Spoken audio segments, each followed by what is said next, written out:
कानपुर में बना पहला ई माल खाना। कैंट थाने में पुलिस कमिश्नर ने किया ई माल खाने का उद्घाटन। थानों में ई माल खाना से सुरक्षित रहेंगे सभी। ई माल खाना मैनेजमेंट सिस्टम से बरामद माल की जानकारी का डाटा होगा तैयार। माल खानों का रिकॉर्ड खंगालने में नहीं होगी दिक्कत। मुकदमों से संबंधित हर माल की निगरानी में आसानी से होगी। बारकोड के जरिए पल भर में उपलब्ध हो जाएगी पूरी जानकारी। प्राइम संदेश न्यूज से शकील अहमद की विशेष रिपोर्ट। देखिए, बेसिकली आप जानते होंगे कि मालखाना एक इम्पॉर्टेंट कंपोनेंट होता है किसी भी पुलिस स्टेशन का।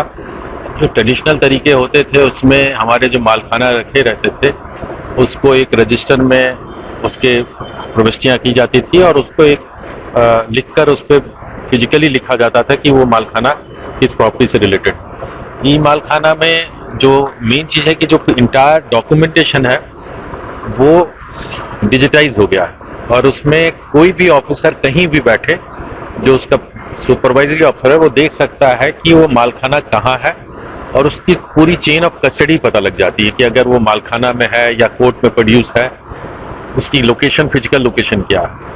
तो इससे पहली चीज हो गई कि जो पूरा प्रोसेस है वो डॉक्यूमेंटेशन जो है अब रजिस्टर में फिजिकली ना एंटर करके उसको बार कोड के थ्रू एक्सेस कर रहे हैं हम लोग। बार कोड लगाया गया है और बारकोड लग जाने से वो उसका ना केवल डिजिटाइजेशन होता है, वो चेन ऑफ कस्टडी इसमें हमें आइडिया लग जाते हैं। तो इस पूरे मालखाना को एक व्यवस्थित ढंग से भी रखने में सुविधा होती है। इन मालखाने में आपने देखा होगा कि क्लीन ढंग से मालखाना, आप एक रेगुलर मालखाना में मैं एनकरेज करूंगा कि आप जाएं और देखें कि वहाँ कैसे रहते हैं। तो एक सिस्टमैटिक ढंग से मालों का रखना, उसका डिजिटाइजेशन करना और उसके चेन ऑफ कस्टडी को इस्टेब्लिश करना, ये एक प्रमुख चेंज है पहले से जो अभी हमारा है।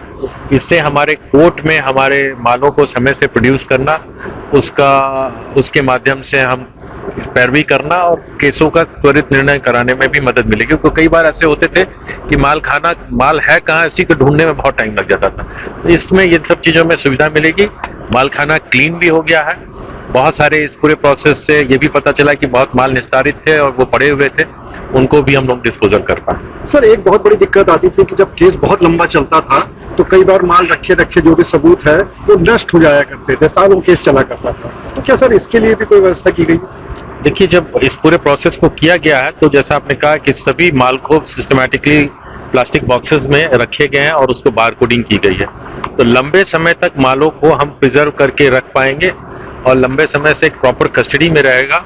ये भी इससे एक उद्देश्य सफल होता है। तो ये पूरा प्रोसेस हमारे जो एसीपी है अंजलि ने, उसने इनिशिएटिव लिया था और उसका कुछ एक्सपीरियंस है। स्टेट में कुछ अन्य जनपदों में ये सक्सेसफुली एक्सपेरिमेंट को किया गया, तो उसको पहली बार कैंट थाने में इसको किया। लोग बधाई की पात्र है, पूरी टीम उनकी, और जो हमारे ग्राउंड स्टाफ लोग हैं, जो थाने के एसएचओ हैं, उनकी टीम, उन्होंने रुचि ली है।